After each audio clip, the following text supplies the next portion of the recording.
Hope you're all doing wonderful this evening or wherever you are tuning into in the world. Purpose of this evening's live stream is just to go through all the news that you may have missed today, because we have a lot of information. We've had all the press conferences, we've had updates on Cunha, and of course we've had some players returning from injury, which could be a big impact on those respective teams. So we actually have quite a lot to cover off. We're also going to go through the usual stuff, captaincy, my own team for anybody that cares, and just generally answering all of your questions in this stream. So if you only got 5 minutes, drop your questions in the chat. I'll be sure to get to every single one, as long as they're not rude. So I'll be sure to get to all of them. If you can, drop a like on the stream if you enjoy it. Of course, smash the subscribe button if you enjoy the thing. But let's get into it. I want to see who's in the chat. Taylor put a question in early doors. Hopefully you're still here. And Something Boy is also asked about what has happened to Cunha, which we will touch on first and foremost, because I feel like that is a big subject to cover. But Taylor's asking regarding Anderson or Castagna, and of course we will also touch on the team news and situation with those Fulham assets, because right now Robinson, one of the most bought players going into game week 17, but both Anderson and Castagna being 0.6 million cheaper, there is a little bit of a question mark to say, do we actually save the money and put it elsewhere in the squad? Because even though Robinson has the most assists this season, you could also argue, is he actually one of those that is going to get assists and goals each and every game week? Or has it been slightly skewed by some of those favourable home games and, of course, playing against 10 men in Liverpool? So we need to touch on that as well. Chris, hope you're doing well, my friend. First time here, Chris. Hopefully you enjoy it, mate. If not, no hard feelings whatsoever, but it would be great to see you again in a future live stream. Cheatster, as always, my friend. Hope you're doing well. Andrew asking questions. ZPS. Neil Cheeseman. Hope you're well, my friend.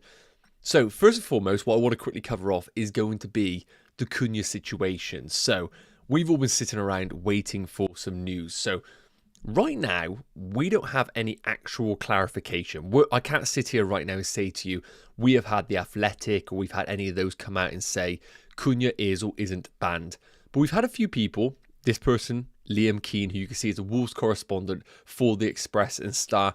This is kind of the person that a lot of people are getting their Cunha information from in this situation. So right now with Cunha, it sounds like because the FA haven't officially implemented a ban and they haven't been able to actually appeal the ban because there hasn't been one to appeal, basically Cunha is available to play this Sunday against Leicester, and there's an assumption that maybe we do get some sort of information on the Monday. So it kind of makes sense. They haven't actually issued a ban on Cunha, so they can't actually appeal the ban. Therefore, he should be available for selection. And you would think with the game being Sunday, them travelling, whenever, there isn't really that much time to be implementing anything over the weekend. So the assumption right now is that Cunha will be available for the game against Leicester. Again, if we hear anything between now and the deadline, of course, keep your wits about you, stay online to see. But I think if we were going to hear something, we would have heard it by now. So, sounds like Cunha is here to stay. And my personal opinion right now on Cunha is that if you still own him with an away game against Leicester, who have been really poor under Van Nistelrooy, I don't care what anybody says, I've watched a couple of their games, and defensively, they have been all over the place. One of their positive results against West Ham, anybody that watched that game will know that West Ham should have, on another day, scored a hatful of goals. Now, I'm not going to sit here and say that Wolves are going to win that game, but there is definitely going to be opportunities for these Wolves assets. And sometimes when a manager leaves, you see the players and they kind of think, oh, I didn't want that manager to leave. Very much felt the case at Wolves that they wanted Gary O'Neill to leave. So I do expect a better performance from Wolves in general. I don't expect them to just be slumping around. So with all this said, I think Cunha is a keep in your teams. The only player that I would consider to go to him is going to be someone like an Alexander Isak. So I just want to chuck up some alternatives to Cunha. If you're sat there right now and you're thinking to yourself, you know what, I can't be bothered with this whole Cunha ban situation. I just want to get him gone from my team. Again, my advice is keep him for the Leicester game, then reassess afterwards. But the three options that are pretty usual, that I do think there is a situation where all of these have a reason to bring into your team. So we've got Raul Jimenez at 5.5 million. Probably the one that a lot of managers are going to logically, because right now he is the easy downgrade to free up more funds in your squad. To cover off Raul Jimenez first and foremost, the fixtures are the main appeal. Southampton at home in 17, Bournemouth at home in 19, and of course Ipswich at home in game week 20. So brilliant fixtures for Raul Jimenez. The problem, those minutes are very, very sceptical. He's averaging about 70, 73 minutes per game. And Muniz now is coming into this Fulham team. And I can't sit here and pronounce that I've seen Fulham play every single minute. But scoring against Liverpool, an important goal, is always going to be a detriment to Raul long term. So just note that bringing in Raul Jimenez, you have that uncertainty about how many minutes he's actually going to play over these home games. Now, looking at his underlying numbers, they're solid per 90 minutes, 0.51 XG per 90, 0.27 expected assists per 90. Really good underlying numbers. So I think Raul Jimenez is a solid pick. But remember, you are bringing in a guy who is going to play 70 minutes and at any time could get rotated with Muniz in a midweek fixture. So be cautious of that. Wood, for me, is the obvious replacement. You can afford him pretty much at any price you bought Cunha. 6.6 million. Underlying numbers are just steady. 0.49 expected goals per 90. But what we know with Chris Wood, he is playing every single game as many minutes as he possibly can until he gets injured, basically. And looking at the fixtures coming up, Brentford away, who leak goals. I think with Pinnock out, Van den Berg out, it's a good fixture for Forest. Then Spurs at home. We know what Spurs are like. They will give opportunities for any team. And then Everton away and Wolves away actually could be quite difficult games for Forest. And then Liverpool home and Southampton at home. They're not glamorous, but I do think that Wood is the obvious move for your teams if you are scared about those Raul Jimenez minutes. And in terms of Alexander Isak, for me, it's a case of, is he better than Cunha this week? Yes, I think so. Is he worth a -4 to sell Cunha to Isak? No. But if you can get Isak in this week for free and you view it a long-term move, then I probably would get it done. I think a lot of people are talking about these fixtures. Some saying you can actually wait until game week 21 to get Isak in, because United away, I don't think is as easy as what it once was under Ten Hag. And Spurs away, it depends what Spurs you get. So I don't think Isak is actually a desperate, but if you want to get him in at the expense of Cunha, I can't really knock it. So I'm just going to put a quick poll in the chat to see where you guys are at right now. Like, what what should I type in? Do you own Cunha? So simple yes, no. Yes, no, and then I'll put no, sold him. And then I'll put no, didn't own him didn't own him. There we go. So I'm talking to myself, I'm trying to type in a poll. Let me know if you currently own him, if you sold him in game week 17, or you're just one of those managers that never was on the Cunha train. Boy in the autumn, too generous. Honestly, every single stream we do, you drop a super chat. You are very, very kind. I really do appreciate it. And I can see your rank is phenomenal at 35k. So I feel like I should be asking you for advice rather than myself. But I will try and help you out, my friend.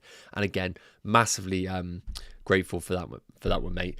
So Flecken at home, in goal. Gabriel Timber-Hall, perfectly fine defence in that situation right now. Salah, Palmer, Bowen, Saka. Brilliant midfield once again. Bowen with that fixture, I think is great. And then we have, of course, got Cunha, Pedro and Wood. On the bench, Fabianski. So I think there is an argument between Fabianski and, of course, the situation with Flecken. With Fabianski being at home, I think I would always be tempted to go there. Semenyo, I think rightly so on the bench in your situation. Mikalenko, yes. So 2 free transfers, 1.4 million in the bank, and a fantastic rank. I don't think you need to force a defensive transfer in this week. I think your midfield looks fantastic. You could be tempted to do Semenyo down to an Amad Diallo or an Enzo. But the only reason I would do that is actually to force a secondary transfer. And if you're of the opinion right now that you're happy to keep Cunha and not go to Alexander Isak, I actually like that front three for this week. I'm bullish on the Leicester fixture. I think it's really, really good. So for that reason, I apologise because I'm not saying any audacious moves, but I think actually rolling to 3 free transfers with the team that you have is actually a really powerful move to position to be in. So I like it a lot. The one thing I would say is possibly a temptation to go for Fabianski in goal, but again, Flecken at home is not bad at all either. in this situation, because I think both teams probably do concede. So thank you once again, mate. Again, like I always say, if you have any further questions, don't put another super chat. Just drop it in there, mate. I'll make sure to get to it. And Immortal Technique with a super chat, mate, far too generous once again. That is incredible. Thank you so much, mate. You are always on all the streams, doesn't go unnoticed, and that is just far too generous. So I hope you have an amazing Christmas yourself, mate, and I really do appreciate it on that one. Again, please don't be dropping anything out. That is far too kind for the rest of the season. So that is amazing, mate. Thank you. As always, moderating the chat. Top man. So let's go through some of the chat a minute, because I think I've rambled on for quite a bit, and then we'll come into some more of the hot topics and cover off some of the injury news. So I can see here, if Cunha is out, who would you sell to, Wood or Jimenez? I think I've gone into a bit of deep detail on that one, ZPS, so hopefully I've covered that one off. Would you play Pedro or Enzo this game week? Now, right now, going into this week, we know that Welbeck is actually a problem. Let me get up Fantasy Football Scout. So, guys, if you're looking for injury news, I really would recommend Fantasy Football Scout. They always tweet on the Friday press conferences and the Thursdays, basically all of the good stuff. So, we're going to quickly go through the main talking points here. If you've missed it already, hopefully this will be your kind of all-together update. Southampton, I'm going to be honest, nobody really cares about Southampton. Apologies, Southampton fans. From a player perspective in fantasy. Aston Villa, nothing to report. All the usual stuff. Jacob Ramsey has been a long-term absentee. Man United, again, no real news there. Ipswich, Delap suspended for anybody that does own Delap. But again, I don't really know how relevant that is. Arsenal is a big one. Arsenal's quite a big one. So we got the news that obviously Calaflori is now available in the squad. Now, I don't think that directly impacts someone like a Jurgen Timber, but Timber has had to carry a lot of the weight over the last month with the absentees of Ben White and Calaflori, and at times Zinchenko. So I do think a rest is going to be imminent at some point for Timber, because Partey can also operate at right back. So I'm not going to, sit here and make up lies that Timber is soon going to get benched, but just be a little bit cautious that there is that opportunity now available for Arteta to at some point play Calaflori at left back and Partey at right back. But again, does that put you off Timber? Absolutely not. Would you sell him? Absolutely not. Everton, does anyone have Everton? Dwight McNeil, maybe. Crystal Palace, Eze being out, pretty significant. And of course, Munoz is suspended. Spoiler alert, maybe the player I've brought in this week. I will touch on that. And again, no, I didn't forget he was suspended. I will touch on that. Okay, Wolves, we've covered. Obviously, if anyone doesn't know, Aït-Nouri suspended. You probably know that already. The problem with Aït-Nouri, he still is on 4 yellow cards. So if he returns in game week 18 and gets a yellow card, he'll be banned for game week 19. Not a good situation. West Ham, there is a new injury concern, but he hasn't revealed who it is. So people that own Fabianski, Jarrod Bowen, maybe sweating a little bit in the background. But again, is it enough for us to sell any of our West Ham players based on this? Absolutely not. The one that I want to come into right now is going to be Fulham. So this is the news on Fulham right now. Tete is out long term, 8 to 10 weeks, we are being told. Now, with the situation right now, with Robinson being the most bought player going into game week 17, I do think at 4.8 he's a good option. But now with Tete being out, Castagne has emerged as an option at 4.2 million. There's been further quotes from Silva that he's basically just come out and said, Castagne will come in at right back and he'll be my man for the next 8 weeks to 10 weeks. And maybe long term if he does play really well over that period. So if I was in a position right now where I owned Aït-Nouri on a Friday night and I was looking to bring in a Fulham defender, Robinson still would be my number one pick. I do think he offers just like that guaranteed overlap in that team. We don't actually know what Castagne's role is going to be. But if you're in a position right now where your team value is pretty poor, I actually do think there is an opportunity right now to just go to either Anderson at 4.2 million or Castagne at 4.2 million. And you can save yourself 0.6 to invest elsewhere in your team. Now, again, I've got to reiterate, if you have the funds, I do think Robinson is the better pick. But is he 0.6 million better than the other fullback or the centre back? I'm going to go out on a limb and say no. So if I was buying fresh right now, I probably would take a punt on Castagne or Anderson and save the money. But again, for those that are looking at Castagne, I really do like him. Chelsea, not really much to touch on. The only thing I will say is that Badiashile and Fofana being out and Cucurella this week, be a little bit worried about a Chelsea clean sheet. Semenyo looks like he's absolutely fine. No update into the negative for Bournemouth, which is great going into that game. Man City, we might see an improvement defensively. Akanji and Stones back in training. Probably another week and they'll both get injured once again. Ruben Diaz out for 3 to 4 weeks, which is not a good situation. And Ortega probably does start between the sticks. Lewis back from suspension. Is that good for them? I don't even think so. Now, this is the big one here for those that are looking at a potential captaincy decision. Look at that. Look at that for Spurs. So we have got Bentancur out, Davis out, Romero out, Van de Ven out, Vicario out. We saw Fraser Forster last night, and we're probably going to go into a possible situation against Liverpool with Archie Gray and Dragusin playing at centre-back against Diogo Jota, against Gakpo, against Mo Salah. Now, there's no denying that Spurs could score in open play against them. But you had to watch that game last night against Man United to know that even a team like Man United, who are going through the motions right now, half-functional team, a team like Liverpool who are firing on all cylinders, they're going to get so many chances in this game. And I think for myself, Mo Salah is such a standout captain pick this week. It is ridiculous. I think he's so clear as the number one pick. And I, for one, would go for him as my captain. Last few bits, the one that I want to look at is going to be... Maybe it's not here. I thought there was another team I needed to cover off for you. Basically, it's Brighton. It's Hertzler. Here we go. He stated that Welbeck is not in a good shape and he will be basically missing for game week 17. So if you're a João Pedro owner right now, great news because his game time looks better. He'll probably play either as a number 9 or as the number 10. As an owner, you want him as the 10 because he just operates much better in that position rather than being the focal point. So I'm hoping for myself, we might see a combination of Evan Ferguson leading the line and João Pedro in that 10 role. So hopefully that's all the good stuff. If I've missed anything, of course, we will touch on it. But I also want to bring up Rob T's graphic here. But firstly, let's come into some more of the questions. Please do fire them off in the chat. What do we got here? Should I start Colwill or Robinson? Robinson, 100%. Chelsea with no Badiashile, no Fofana, no Cucurella. For me, that's a no-brainer. Robinson is your pick. And the Fulham defence is going to be quite highly owned this week. I think people have been bringing in Anderson. People have been bringing in Robinson. Some people might make a late dash for someone like a Castagne. Play your Fulham and just go for it.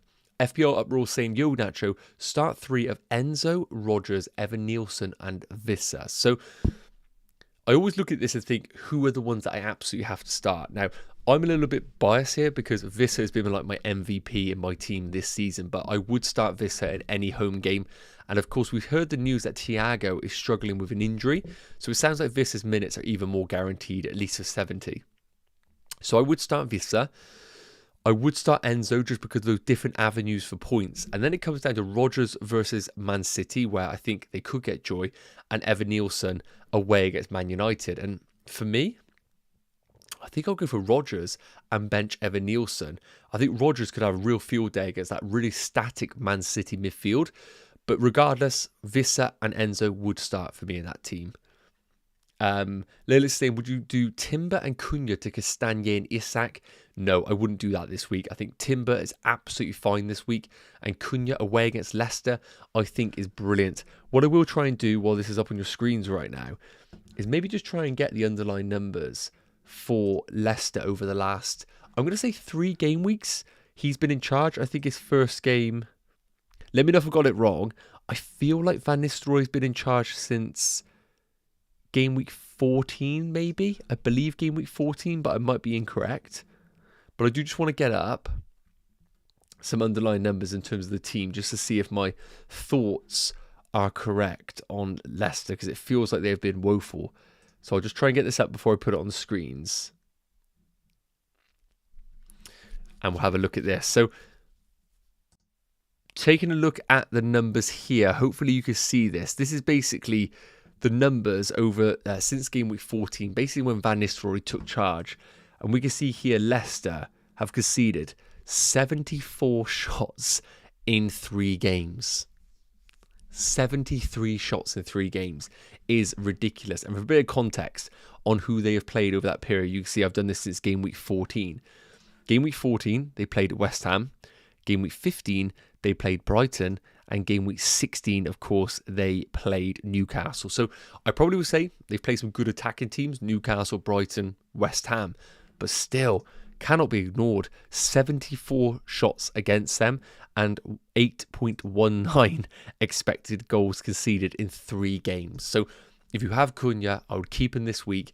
I don't think Van Nistelrooy is a good manager, and I don't think defensively he is going to be like, what forwards usually are good managers defensively? So I think you keep Cunha 100%. Just covering off here. Boy in the autumn, no, my friend, I think that's all you, bud. I think that is all you on this one. Why not Jackson swap next game week? Put a bit more detail on that one. Let me know what you actually mean by that, and obviously I will try and provide some help on that one. Henry saying Solanke and Cunha to Isak and Raul for a -4. No, I would not do that. Do I think Solanke is a bad pick this week? I'm going to say yes, because it's against Liverpool. But do I think that Isak and Raul justifies a -4? I think the answer is going to be no. Taylor, apologies. You asked about the question at the start. I did miss it. I do apologise. Anderson or Castagna for the long run until like game week 30. Yeah, so Taylor, hopefully that bit earlier where I discussed about Castagna and Anderson. Now, I can't look at any information because, end of the day, there's no information on Castagna this season. So I think for game week 30, what we're looking at there, we're looking at 13 game weeks. That probably is going to be the Tete's going to be back. So I think Anderson's the safe pick. He'll start every game once he's available. But Castagna just feels like a great opportunity to be a little bit rogue. So it depends how you play the game. Anderson for your safe guaranteed minutes, but maybe not them this week if he isn't rushed straight back in. Otherwise, Castagna just feels like a really exciting pick. But you do know eventually that will be a player you might need to sell, but not for 10 weeks. Peter's saying, is it Peter? Bench one of Rodgers, Wood, or João Pedro. Well, of course, let's get the fixtures up for everybody just for a bit of reference. So when we take a look at this here, Rodgers at home against a woeful Man City midfield. I think he could do well. Wood, I find it very difficult. I think I would bench Rodgers of the 3. I think I have to start Chris Wood being a penalty taker, and you have to start João Pedro being a penalty taker. So keep putting the questions in, guys. I will not miss them, I promise you. But I wanted to bring up this graphic here. So for those that have been watching the team selection videos, and for those that follow Rob T over on Twitter, Blue Sky, wherever you do check out your stuff, a brilliant account that has been always putting up these graphics, which are basically taken from the Spreadex market, which is, the betting markets. And I always like to look at this because being a football fan like everybody, I think we have our own opinions on teams, and I never like to just make an opinion based on stats, based on underlying numbers, based on odds, because I think you want to have your own opinion on the games, and I definitely do that on my decision making. But this has been great just to have a secondary opinion on what are the markets doing, who do they think are going to win, where do they think the money's going, and basically who do they think are going to win. Now, these aren't the updated numbers. I think these are about a day and a half old, but I can't imagine they've changed drastically. But I wanted to cover off a few of these games here. And again, if you have any questions regarding this, please do let me know. You basically got the projected goals column. So Man City projected to score 1.75 goals and a clean sheet odds of 24%. So just glancing our eyes at the ones that are really stand out. So Liverpool 2.4 projected goals, and Mo Salah is going to be gobbling up a lot of that. Just another reason why I do think Liverpool and Mo Salah are the team to target for captaincy this week. We need to remember, obviously Spurs had a grueling game against Man United a day later than Liverpool played, and Liverpool pretty much benched all of their big boys. So Mo Salah is coming in fresh. This Liverpool team's coming in fresh against a Spurs team who played and also have got no centre-backs.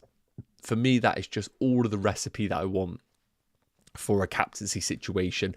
And then if it doesn't happen, I think the decision making is good enough to justify going Mo Salah.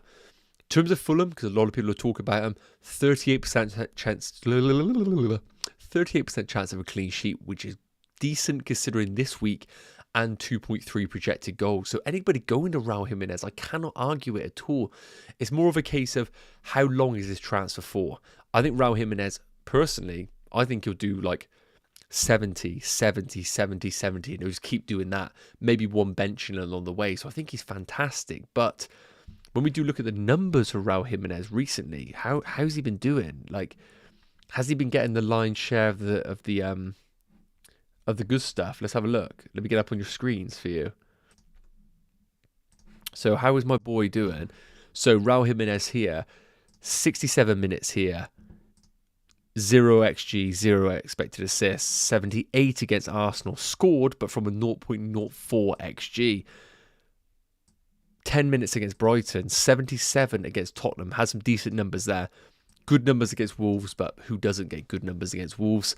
And then, of course, Palace. Now, the big thing I want to say is, my quote there, who doesn't get big numbers against Wolves? Well, look at the fixtures. Who doesn't get big numbers against Southampton? Who doesn't get big numbers against Ipswich at home?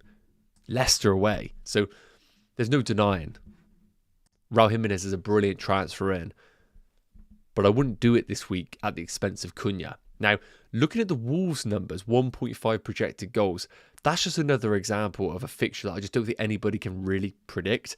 Leicester with new manager Van Nistelrooy, Wolves with an even newer manager, and maybe a bit more of a feel-good factor. I just kind of don't even think about anything in that game. I just think if you have Cunha, you keep him for the Leicester game, which we know a little bit more information than Wolves themselves. So I'll leave this up on your screens here, but please do let me know if you know any questions you want regarding it. I see animations asking, even though, what's the major Cunha news? So basically the situation with Cunha right now, and I may have accidentally put a bit clickbait title there, I do apologise, but in terms of Cunha right now, let's just take a look at what we are looking at. So the situation right now with Cunha is, we're in a spot right now with Cunha where we don't exactly know what is going on. But the fact that we've had no news that he is banned suggests that he is going to be available to play. I mean, if they're playing Sunday against Leicester, how farcical would it be if on Saturday they go to them, oh, by the way, you're banned and you can't appeal it? Because what's been happening is, once a ban has been offered, what happens then is that they appeal the ban. And if there's no ban right now that's actually looming, then there's nothing for Wolves to do right now. So I think Wolves are just sitting tight thinking, where's this ban? What is it going to be? But they haven't received it. So based on that logic, Cunha is going to be available for this Leicester game.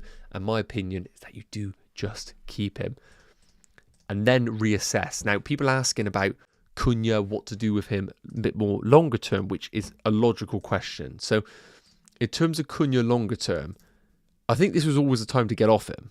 Now, could we see a new manager bounce? Definitely, but good luck.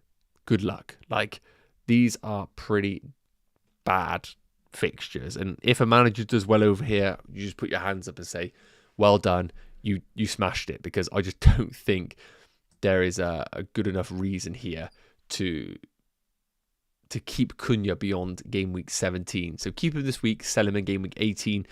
Of course, in terms of the fixtures from game week 18, for those that maybe want to get a little bit ahead of the game, if I just bring up the fixtures here, game week 18 onwards, in terms of teams to target, Man United looking good, but would I bring him in for Newcastle at home in 19, Liverpool in 20? Absolutely not. Could I really be in a situation where I want to bring in Mateta? Not right now with these early substitutions. Arsenal, can I go to Kai Havertz? I just can't go there. City, we can't go. Fulham hover around. I think it's going to come back to Chris Wood. I'm going to be honest with you. I think Chris Wood is just going to remain the guy to own if you can't get yourself up to Alexander Isak. I have missed a question. I do apologise. Let's get back to that. Salah Isak captain for me is Mo Salah quite clearly. Bryn saying, should I play Salah or Enzo alongside Salah, Saka, Palmer, Raul, Wood and Isak? Well, Salah with, I'm going to say, one of the toughest fixtures defensively in Arsenal. Then I would say Enzo to start. Alexander, hope you are wonderful. Wonderful, mate. Hope you are too. Who would you start? This is my team. Flecken and Fabianski. Okay, well, look, in terms of Flecken and Fabianski, just to give you a bit of reference here, Brentford, 25% chance of a clean sheet. West Ham, 17. So on that logic, probably would be Flecken, but we need to note that Pinnock and Vandenberg sound like they could be injured. Colwell, Aït-Nouri, Hall, Trent, Anderson. That picks itself. It's going to be Trent, Anderson and Hall, would be my opinion. Then Palmer, Salah, Saka, Rogers, Enzo, Cunha, Isak, Pedro. Would I use a free transfer to do Flecken to Raya? The answer would be no. I wouldn't be doing that this week. So I think the team picks itself. The front three that you own. A midfield four of Palmer, Salah, Saka and Enzo. And a back three of Hall, Trent and Anderson would be my spot. Which goalkeeper to start, Verbruggen or Fabianski? Well, that is a little bit more difficult. Obviously, again, taking a look at the numbers here, they're playing against one another. It's predicted to be a scoring game. I always would lean towards the home side, so I would go for Fabianski over Verbruggen myself. But again, it comes down to what you perceive those teams. Should I buy Hall for Okolie to use bench boost? The rest of my bench is good. So no. Easy answer, no. I would not be using a bench boost in a single game week like this one. I don't think the fixtures are good enough. Your bench would have to be phenomenal alongside your starting 11. For me, I don't think it is a good move to do that. Cunha or Vissa this game week to start Matteo? I think you have Cunha. I still would start Cunha. I still would start Cunha myself. Is the Liverpool defence a must for wildcard? Okay, so I'm one of those managers, and we'll come on to my team now because I realise I've been dancing around it a little bit. So when we look at the Liverpool fixtures, game week 18 onwards, we can see Leicester at home, phenomenal. Then we got West Ham away, Man United at home, Forest away, Brentford away. The answer? No. I do not think they're essential at all. The reason why managers have moved to them early doors is because we will be getting a double game week for Liverpool at some point this season. Now, is that a good enough reason to just buy Liverpool right now without knowing when it's going to be? The answer is going to be no, because you can just make plans for that double once it gets announced. So I'm a manager that brought in Trent. I'm not regretting it, but I don't think he's worth 7 million. Do I think Van Dijk is worth it either? I don't see lots of clean sheets. I might be wrong, but I think there are fixtures here that they're going to play where they're going to find it tough to keep clean sheets in. So no, I don't think they're essential in a wildcard, but you need to be aware of a double game week that will happen later on in the season. So I'm just going to cover off my team a minute for those that are curious about how it is looking. I'm just going to refresh it a minute. So this is how the team is looking right now. I'll go for Fabianski in goal as opposed to Sells away against Brentford. Anderson is fit, so I just now have to hope that he gets selected to play. Then we got Trent away against Spurs. I mean, if you own Trent, you're just going to start him in any fixture. But as I mentioned, I'm not massive on Trent as a pick. I spoke about this last week. I basically just gave in to FOMO massively. I just felt like I had to bring him in, and I didn't actually believe in the move that I was making. We're all guilty of it. And then Gabriel away against Palace. I could see a set-piece goal in that game. Saka, Gordon, Palmer, Salah with the captaincy. No moves to make there. And I feel like this is a little bit distant, isn't it? So let me try and zoom this in a minute for you guys so it's a bit more clear, because it looks quite far away. Hopefully that looks a little bit better for you. And then a front three of Visser at home against Forest, which I said Visser's been my MVP this season. When we look at his returns at home, 7-pointer against Newcastle, 8-pointer against Leicester at home, 13-pointer against Bournemouth, 10-pointer against Ipswich, 8-pointer against Southampton, 11-pointer against Palace. I mean, the only game that he has blanked where he played it at home is none. So if you own Visser, you got to start him. You got to start him. And with the injury to Thiago, yes, we could say Shardy steal some minutes away from Visser, but my opinion is that Visser is still the main man in that Brentford team. And yes, Forest are good defensively, but Brentford have proved at home that they can score goals against anybody.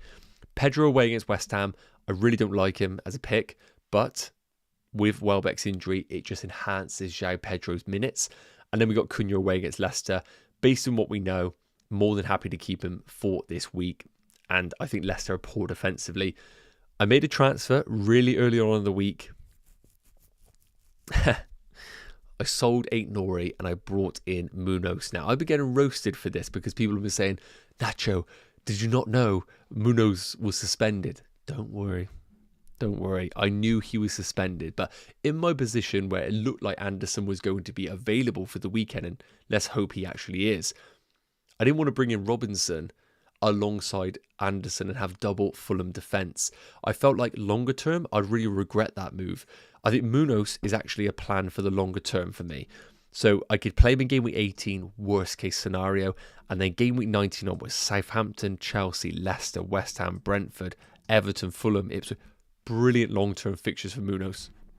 And what I love about him is the attacking potential that he offers. Look at these XG numbers for a defender. Phenomenal numbers. We're finally seeing a Palace right-hand side with a bit of chemistry alongside Ismail Assar. So I think Munoz is a long-term brilliant pick. Yes, I knew he was suspended. It looks like I might get lucky with Anderson starting. So that's the plan. I've made my transfer. This team's locked in unless we get any sort of news on a Cunha ban in the morning. And I'm pretty content. The players, if I look at the fixtures, who I'm a little bit scared of, not fussed about anybody in the Villa City games. I think a lot of people will bench Rodgers. Brentford, I've got Vissa. Mbeumo, obviously, is what it is. A lot of people did sell him. Chris Wood's always a risk, but I'm not jealous of that situation. The big one is going to be the Newcastle game. Now, can I get lucky? And Gordon is the one this week that delivers the goods. Fingers crossed. As long as Gordon matches Isak or just gets close to him, it'll be a fine game week. Bowen, I think, is a great pick this week for anybody that is looking to bring in a differential. I've got defence and I've got Saka. Not really fussed about this game. I've got Palmer and obviously Jackson is a bit of a problem. Raul Jimenez is the big one. I'm not going there. A lot of people are going there. Could I see goals in that game? 100%. But could we see rotated minutes? Again, I could see that. Then we got Leicester, Wolves. I mean, I'm going to keep Cunha, so hopefully the best pick. Ahmad, a little bit scary not having him, but I'm not tempted to take a -4 for him. And then Solanke, all those lot. I'm pretty content this week. Do I expect a green arrow? Who knows? Who knows? So that is the situation I am in this week. Let's see if I've got any more questions that I have missed off. Would you captain Isak as a differential, or is Salah guaranteed to get a big haul? So no, I can't sit here and say to you that Salah is going to guarantee you a haul. Otherwise, I'll be picking the lottery numbers. But I do think in this situation, the scary thing about Mo Salah is that his ownership right now is 63.6%. His effective ownership is going to be massive. And what's going to happen is, if you go for a differential captain in Alexander Isak, you basically are saying to yourself that you want Mo Salah to blank. Because any points that he scores if you don't captain him is actually negatively going to affect your overall rank. Now, if you're playing for mini leagues, then it's a little bit different. But if you're playing for rank, you will basically want Mo Salah to blank. And I think that's a really scary prospect with an away game against Spurs. I could just think every time there's a goal in that game, I'll be thinking to myself, that's going to be Mo Salah. So please go with your gut. But just note, if you go for Isak, you are praying for a Salah blank. And I haven't said this pretty much all stream, but if you guys are enjoying it, please do consider hitting the like button. We always aim for 50 likes on the stream. And of course, if you're enjoying it, make sure you smash that subscribe button. Always massively appreciated. Nathan, hope you're doing well, my friend. Yusuf saying, hit the like button. Yes, people, hit the like button. Let's get to 50 likes. That'd be awesome if we can do that on this wonderful Friday evening. Thoughts on Iwobi? So in terms of Iwobi right now, I feel like he's actually been bought by a few managers. He has. He's like top 10 most bought in. So when we look at the underlying numbers for Iwobi, I mean, 0.14 expected goal involvement, but we have to obviously give him some grace playing Liverpool and Arsenal in the last 2 games. But prior to that, 0.36, 0.6, 0.78. Decent-ish underlying numbers, but at 5.7 million right now, if we are going to be looking at the players, for me, there's some clear, better picks and more exciting. So if we do it by price, for me, I think straight away, I'm looking at, first up, Ahmad. I just think that's way more of an exciting pick, and you're saving yourself 0.5 million. His minutes have been great under Amorim. His underlying numbers have been solid. And I would say the fixtures are middling, but I think he is going to be good in that front three. I don't see him playing regularly as a wing back right now based on what we're seeing with Amorim. Outside of that, then of course it comes down to Enzo, who is another player I would choose over Iwobi. I know Fulham have got the fixtures, but his numbers have been steady. People need to remember they're not buying Kaká or anything. Like, Enzo is a steady player who will get points from set pieces and the occasional third man run into the box. And the fixtures are solid. The fixtures are solid. So Enzo and Ahmad for me will be picks over someone like a Iwobi.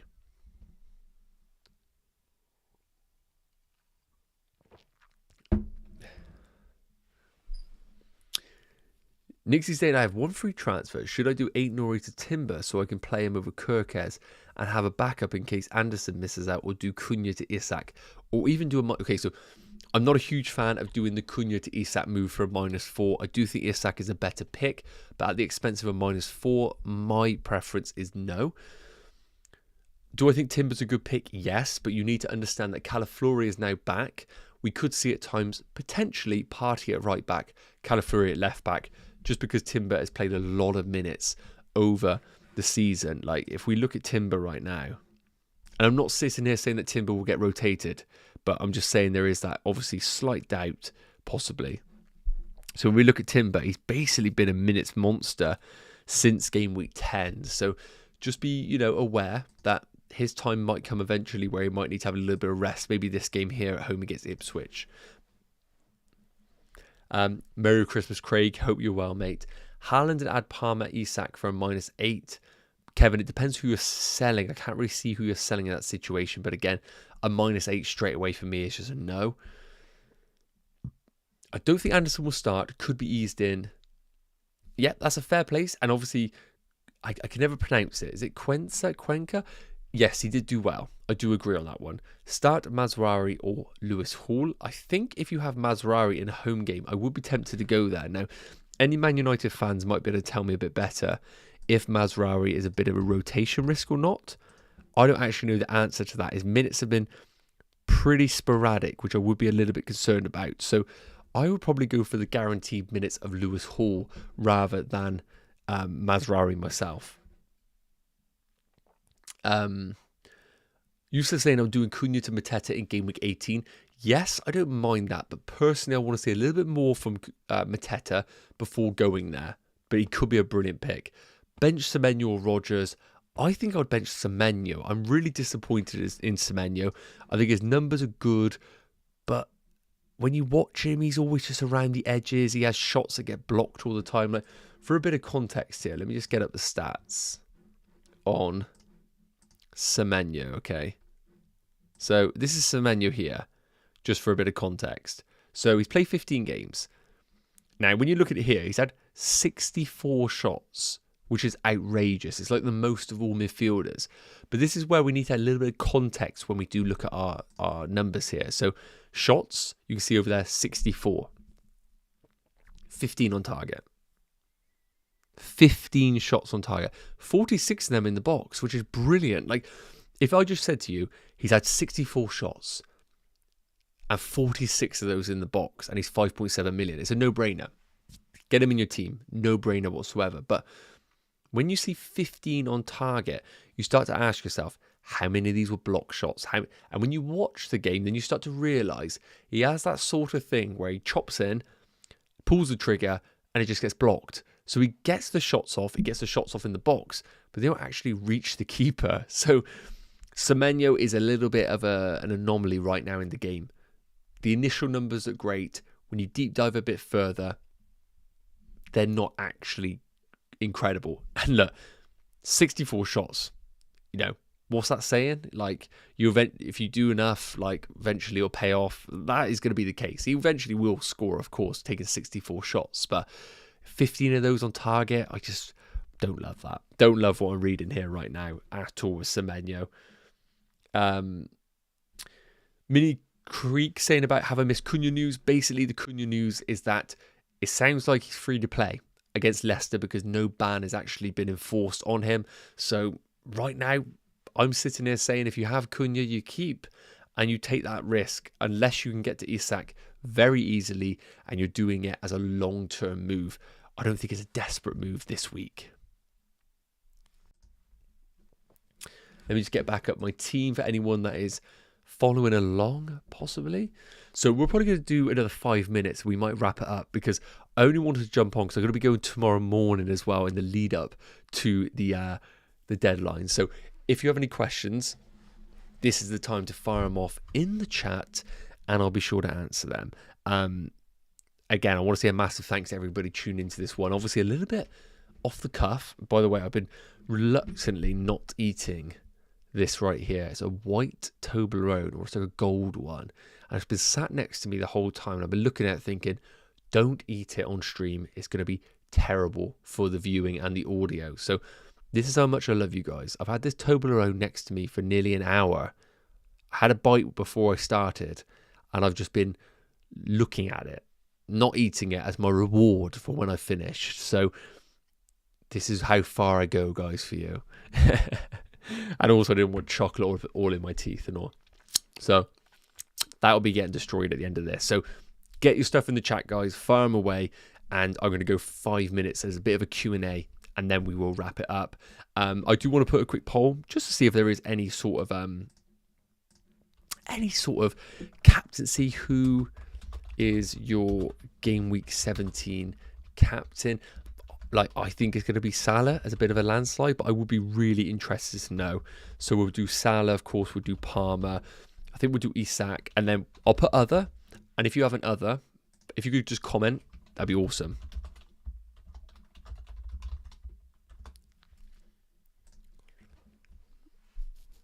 Sweet, yeah, I've just put that in the chat. So let's fire off some of the questions, and then we will wrap it up. So Callum's saying, great name, by the way, Callum.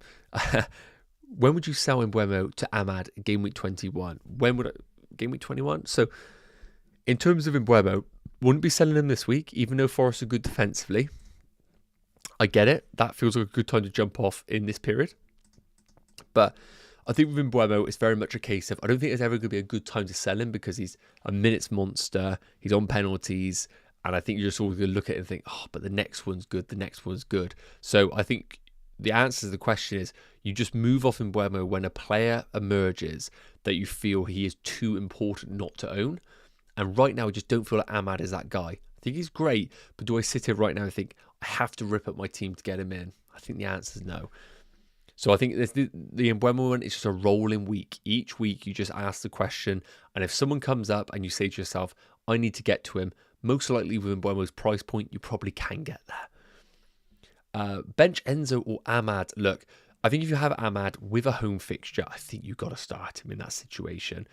Keep or sell João Pedro. For me, I think that's a keep. With Welbeck, of course, being out this game week, I think that just enhances João Pedro's minutes, and being a penalty taker, really important. Omar saying an alternative to Welbeck and Aït-Nouri. For me, as an Aït-Nouri replacement, it would be Robinson or Anderson/Castagne at Fulham, depending on your price point. If you want to save some money, go down to the Anderson Castagnes. Outside of that, I've gone for Munoz, but just because I wanted to think more long-term, because of course he's suspended in game week 17. Outside of that, Chelsea defence, I don't love it though. Bench Semenyo or Rodgers. Look, I'm going to bench Semenyo if I had the two, and I would just hope that Rodgers rips through that Man City midfield, which I wouldn't be surprised at all. And Mortar Tretnik asking, quite possibly the most important question, mince pies or Christmas pudding? Now, I'm going to controversially say I'm not a big fan of either, but I am going to say mince pies. And would I have it with ice cream, custard, or cream? Wouldn't I have it with custard? Oh, well, it'd be with the Christmas pudding, wouldn't it? I think I would have cream with everything. Double cream with everything. So, yeah, let me know in the chat, guys. What is your pick? Mince pies or Christmas pudding? That's the big one. Let's get rid of this captaincy poll. It's obviously a landslide. It's obviously a landslide. Best Christmas. Best Christmas food. No. This is actually the question everybody wants to know. Christmas dinner meat. Apologies to any veggies out there. What are you having? Turkey? Chicken? What's the alternative? Turkey, chicken, maybe a gammon ham, and we'll do another. And if you're one of those,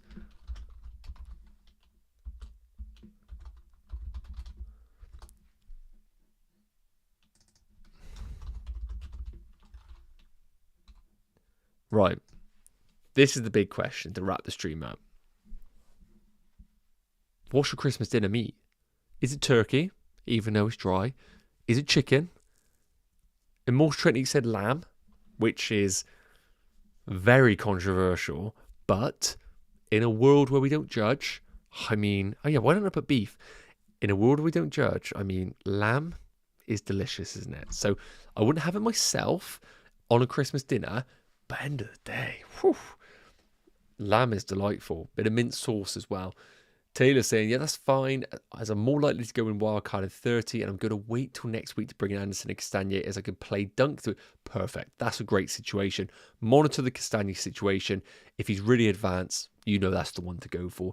What happened to Haaland? Oh, what happened to all of this Man City team? The biggest thing that people talk about, to be fair, but it really doesn't get heightened enough. How woeful has everybody around Haaland been? I can't believe the goal scorer. Like, I don't actually know the answer to this, but let's just take a look at the goals scored at Man City. So let's go off goals, okay? Goals scored. So we've got 4 goals for Vardiel. Kovacic has got 3. De Bruyne's got 2 and has been out the whole season.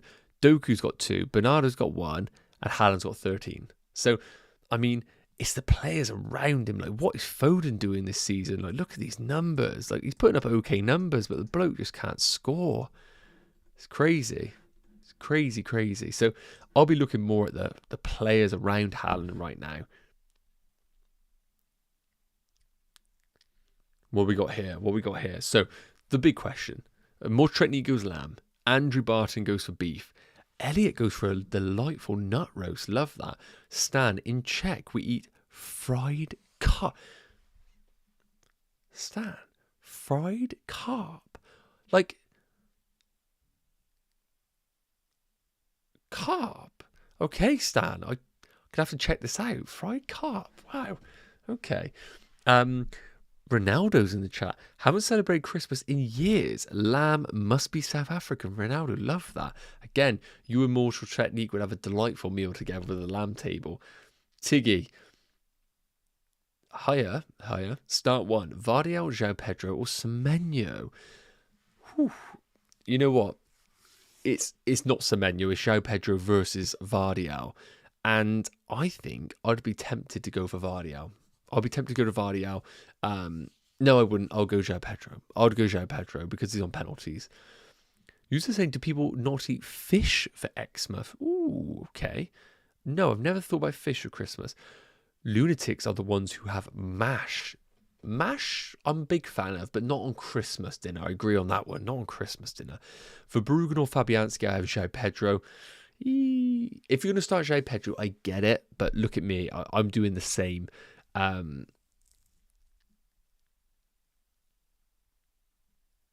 get it. If you want to hedge, go for Verbruggen. Jemima Unicorn saying beef, duck, and pigs. Okay, someone's got money around here. Bloody hell. Beef and duck and pigs in black. Love that. I haven't heard that combination before. I might have to try it. Bagel. Thank you so much for Super Chat.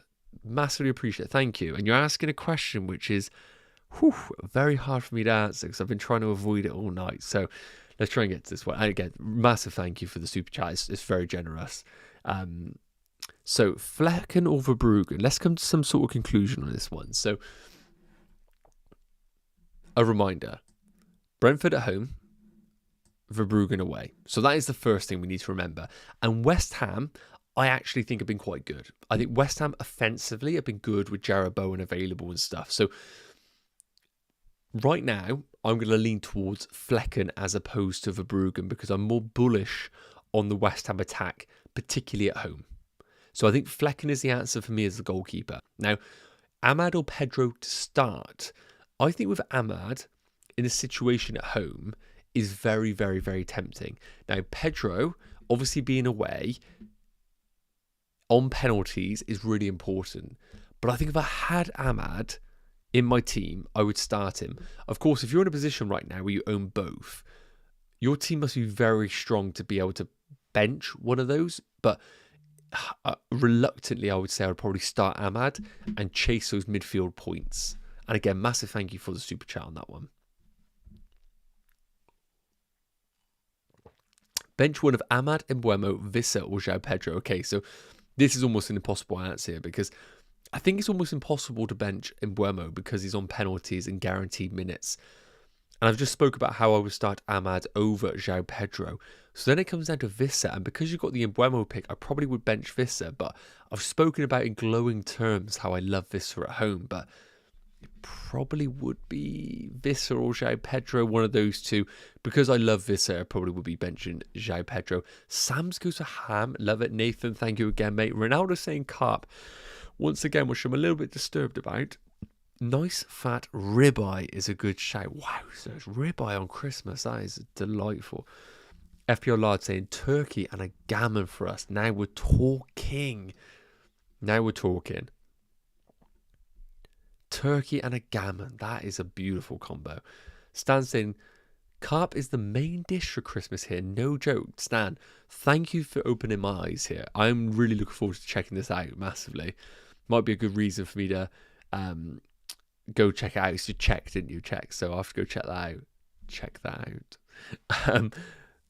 Mint jelly lamb. Oh, love that. Sinker saying Ahmad captain differential. No, I would not do that. Andrew saying mash is a must and roast potatoes. You're crazy. You're crazy. You can't have mash and roast potatoes. That's just greedy. Ezra saying having Mbeumo, Larson, Solanke, 8 Nori, João Pedro, Vardy, Alrea, Saliba, Semenyo, Salah, Palmer, Saka, Greaves, Vandenberg, not in the bank. Transfer just 8 Nori, and for who? Okay, so the first question is, with 8 Nori, is he going down in price? Because of course, we don't want to get you in a position where you are losing value when you also need to sell the player. So in terms of price changes, because this will be relevant for everybody watching, players that are likely to rise in price, and we'll have a look at live FPL as well, just for a little bit of a sense check. Ahmad, Isak, Robinson, Iwobi, Nicholas Jackson, Vissa, all predicted to rise in price. Those looking to fall, of note, Mazraoui, controversially, Welbeck, Veltman, and Winks. So it doesn't look like 8 Nori is close to a price 4, so you should be fine with that. So I look at your defenders and think, well, you've got Vardy, great. You've got Saliba, great. And Vandenberg and Greaves are obviously out. So if you're in a position right now, I don't love it, but because you don't have really any other defenders, I would be tempted to do 8 Nori. But of course, if you can sell to Robinson, do it. Otherwise, I would be very tempted to go to someone like a Castagne and chase the upside on that one. Andrew, and being northern, plenty of thick gravy, of course. Thick gravy is essential. Anyone that has watery gravy, I have Robson to Castagne. I have Robson. Oh my, you might have to expand on that one. Deer. Okay, Uproar has Deer. Different. Robin Hood, yes. 2K, 24K Will. Gotta be Turkey. What's the... Okay, so firstly, yes. Turkey, not bad, but I just go for chicken myself. So this is the news on Cunha. This is all we got right now. Basically, it sounds like he is going to play in this game, which for me is massive because it means that we don't have to sell Cunha in our teams. And based on what we've seen, of course, wait until tomorrow morning to see if we get anything. But I just think keeping him for the Leicester game is great. A team that have conceded 70-odd shots in 3 games. I think it's a no-brainer to keep. John saying, hey, buddy, just wanted to say you're awesome. Have a great Christmas. Thank you so much, John, for tuning in, and have a great Christmas yourself. Alisson or Raya in 2 weeks. I'm always going to back the Arsenal defence, so I'm going to say Raya. Robin, eating Swedish surströmming? Try it, Google it. I may have just said something that isn't real, so I'll have to check on that, Robin, for sure. Would you play Evan Nielsen over Rodgers? Probably just, but I think from a personal perspective, I do think that it's actually a decent spot for Rodgers. I think that midfield of Man City being pretty sluggish is actually a great fixture for them. Right, I think we're going to wrap it up there, guys. Welbeck to Pedro or Jimenez. I'd be tempted by Jimenez, to be honest with you. Brussels sprouts with diced bacon and honey in the air fryer. Sam, love that. I'm like a recent kind of like Brussels sprout person. Beautiful. Right, 41% saying turkey, by the way, which is traditional, isn't it? It's traditional. 32 have said other. Right, we're going to wrap it up there, guys, because I feel like we're in a spot right now where we've covered off a lot of the good stuff, and I got to get some sleep sooner rather than later, because we're going to be up tomorrow streaming. It might be a bit later because I've got to do a few errands in the morning, but I am planning to jump on a live stream, hopefully maybe around 9:30, 10ish. I know the deadline's at 11, so just want to say a massive thank you to those that have tuned in.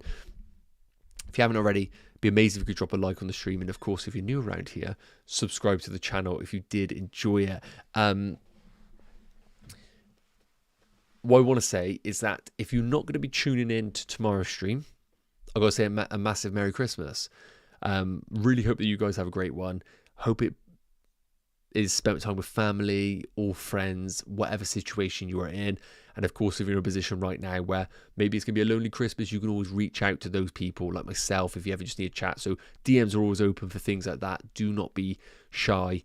Those things are always available for those out there who aren't fortunate enough to have family and friends there. So that is not one that you should be, worried to reach out, and drop in the DMs, always open.